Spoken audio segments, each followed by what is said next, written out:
Hi everyone, my name's Noty and welcome to the Iwa channel. Here you will find everything you need to learn English. Today we're gonna watch the first episode of this new LGBTQI+ TV series called Uncoupled. Have any idea what it's like to be single again for a gay man at my age? I can see it's really taking its toll. I love it. But before we begin, let me tell you exciting news about our app Iwa English. We have added a new game. It's called Memento. It's based on our world-famous Instagram posts. First, you have to choose a list of words you want to learn and play with.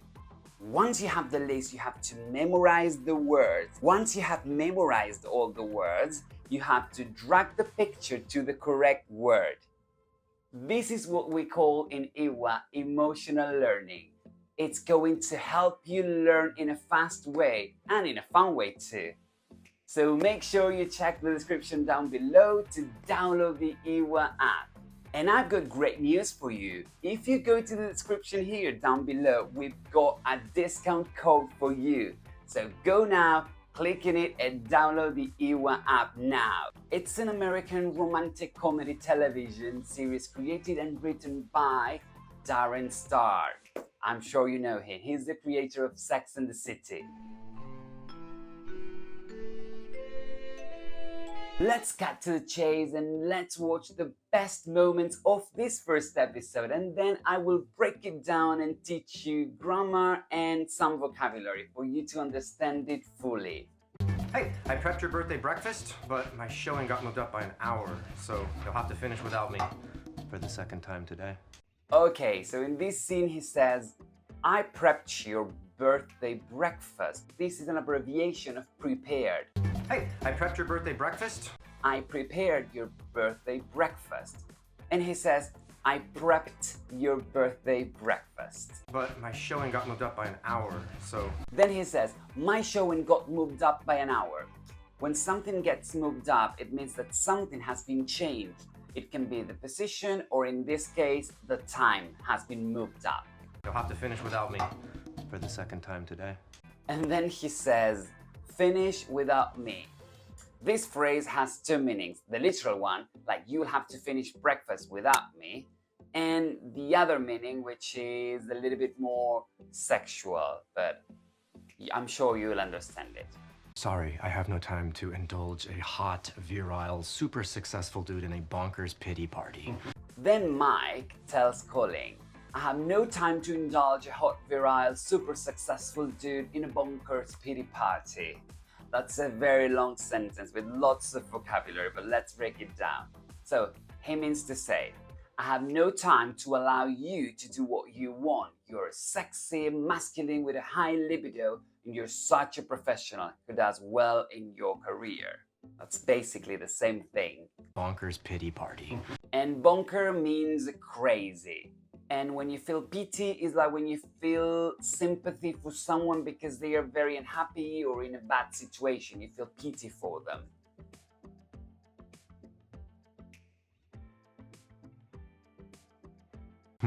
I gotta bounce. I gotta bounce. It means I gotta leave. I have to get going.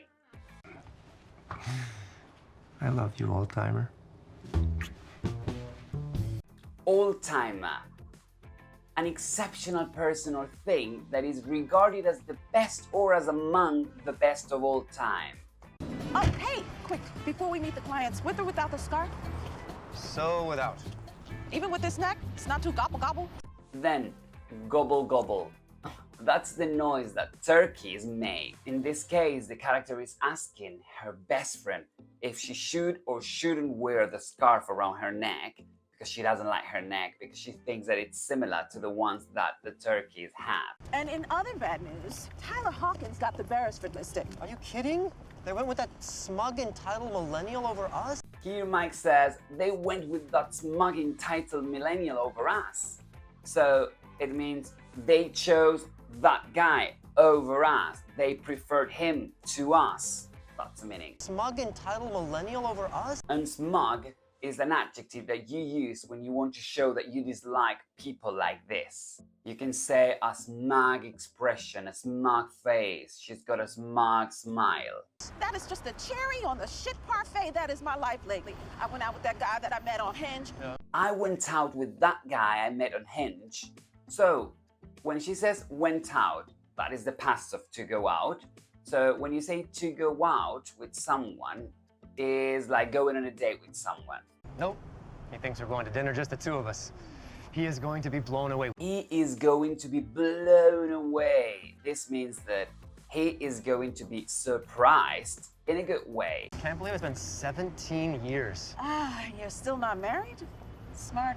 It's my secret. He's my BFF, my boyfriend forever. BFF. It means boyfriend forever. This is an acronym, okay? Each letter stands for a word.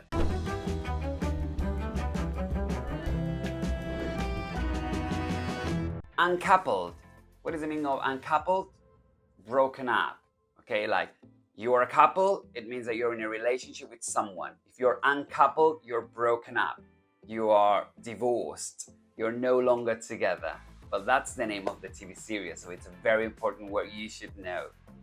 Seriously, a handsome stand-up guy who's also a hedge fund manager? Her friend says, a handsome stand-up guy who's also a hedge fund manager. Okay, what's the meaning of stand-up guy? Someone honest, someone you can trust. And hedge fund manager, it's his job. Colin's job. Oh my God, I can't wait! Oh, please, no squealing, Eric. You're the reason blue states turn red. No squealing. When someone does a super short, super high-pitched scream-like noise, that's a squeal. So no squealing like, ah, something like this, but higher. Michael, we weren't robbed. I took my clothes and some things, and I moved out.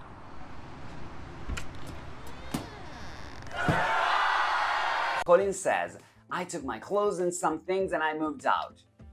To move out is to leave your house, to leave your home. Hello, Michael. Billy. And I assume Billy's new child bride. Here he says, I assume he's Billy's new child bride. A child bride is a woman married to a man at a very, very young age. But in this case, among gay people, it's very common to use female pronouns. So in this case, a child bride would be a boy going out with an old man. So is it clear? Yeah, you pulled it off. Yeah, you pulled it off. You are gonna listen to this expression like 3 or 4 times in this episode. To pull it off is to succeed at an improbable task. Yeah, you pulled it off. Something that you were afraid, something that you thought you were not gonna make it. Something you thought you were not gonna make it, and then you do. That's like, you pulled it off, great job. Please, Colin, you can't just blindside me like this and then not talk about it. Blindside me is telling someone something surprising that catches them unaware, completely unaware. Oh, I just need some time on my own to figure things out. To figure things out is to try to discover what's going on, try to solve this problem. I need time to figure this out. I need time to solve this problem. Not as surprised as I was. Right before the party, he told me he was leaving me. Get out. Yeah. When she says here, get out, it's an expression of disbelief.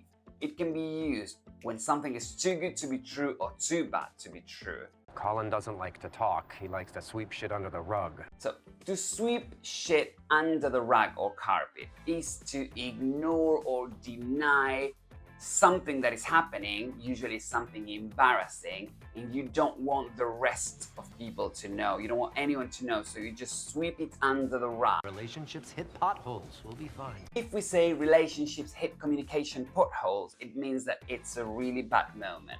A pothole is a hole in the road, and you don't want to be a car and hit a pothole. So, well, in this case, the car is a relationship, and if the relationship hit the pothole, it's bad news. That's because you're on TV. Every shallow twink in this city wants to be with someone on TV. Don't give yourself too much credit. Every shallow twink in the city wants to be with someone on TV. What's the meaning of a twink? A twink is usually considered a homosexual, a gay male with attractive boyish qualities. Usually it's quite thin and fit, Aged 18 to 25, that's a twink.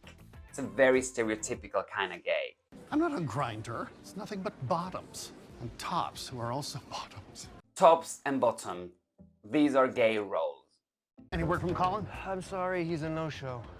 He is a no-show. A no-show is a person who signs up or talks about attending certain events, but they never show up. They never appear. And my soon-to-be ex-husband is in a hurry to sell the apartment. He thinks it's a white elephant and he doesn't want the headache in a dicey market. White elephant. This term refers to something not particularly useful that has very high cost of upkeep. So it's better to get rid of it. In this case, she's talking about her flat. She thinks that it's a white elephant because it's very expensive and it's not being used, so it's just a waste of money. So it's a white elephant. And my soon-to-be ex-husband is in a hurry to sell the apartment. He thinks it's a white elephant and he doesn't want the headache in a dicey market. And something dicey means something risky, something very dangerous. It comes from the word dice, okay? Like when you play with dice, check this, dice. Was he, you know, in hindsight, showing signs of unhappiness that now you go, that should have tipped me off? This is a very good scene. In hindsight, it's like the ability to understand after something has already happened. That should have tipped me off?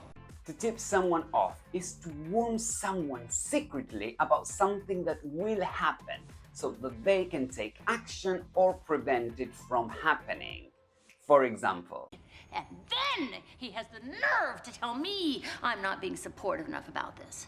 to have the nerve to tell someone something, it's the same as saying to have the audacity to tell someone something, or he had the boldness to tell her something. It's to be cheeky enough to tell someone something that the other person is not expecting.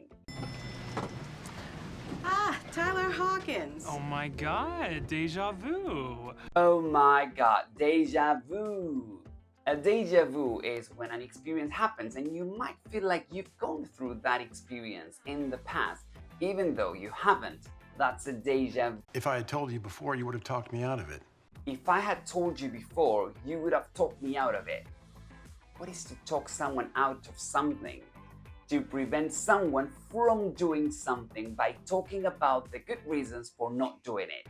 So it means like to persuade or convince someone not to do something. Great. I'm all for it. I am all for it.